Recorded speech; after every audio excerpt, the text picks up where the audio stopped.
Баршаңызға қайырлы күн достар. Бүгін біз песочный тесто менен самса дайындаймыз. Оған бізге керек зат ұн, 1 килограмм ұн мында, 2 шай қасық қаймақ, 200 миллиграмм сүт, 100 грамм сары май, 2 жұмыртқа, 15 грамм қопсытқыш және 1 шай қасық тұз, 1 шай қасық қант қосамыз.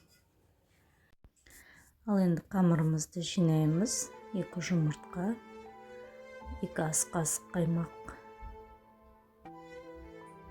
және сүтімізді қосып араластырамыз. 1 шай қасық тұз, 1 шай қасық қант қосып жақсылап араластырамыз.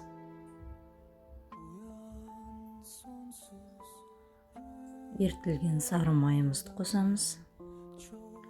Жақсылап араластырып, шетінен ұнымызды салып, жұмсақ қамыр илейміз. Ұнның үстінен қопсытқышты салып араластырып, жайменен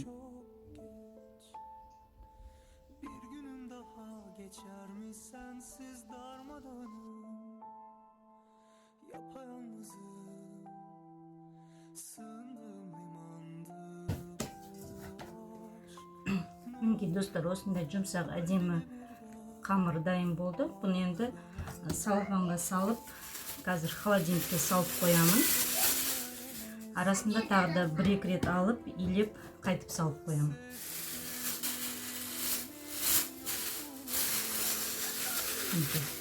Холодильникке салып қоямыз. Қамырымыз демалғанша начинкамызды жинаймыз.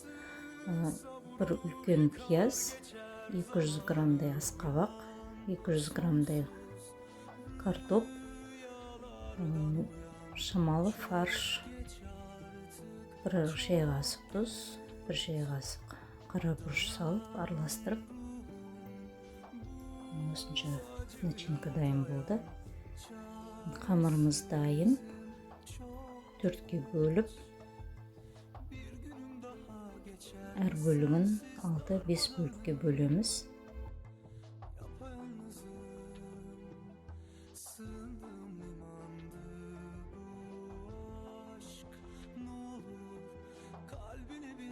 Әр қайсысын осылай домалақтап зуала жасап қоямыз. Менде ровно 30 штук шықты. Енді бетіне салафан жауып, сүлгіменен жауып қоямыз, кішкене қамырымыз демалсын. Енді шетінен жайып, самсамызды арасына начинка салып, жаңағы табамызға салып дайындаймыз.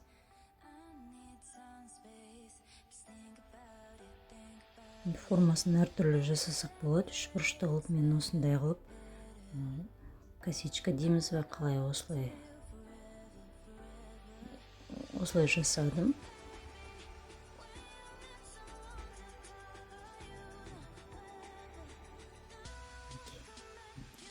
Бәрін жасап болдым. Енді бетіне жұмыртқа жағып,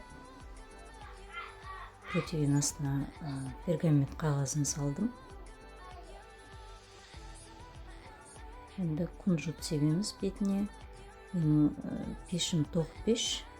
Тоқ пеште менде 180 градуста 30 минутта пісіп шықты. Міне, әдемі асты үсті қызарып, әдемі болып пісіп шықты.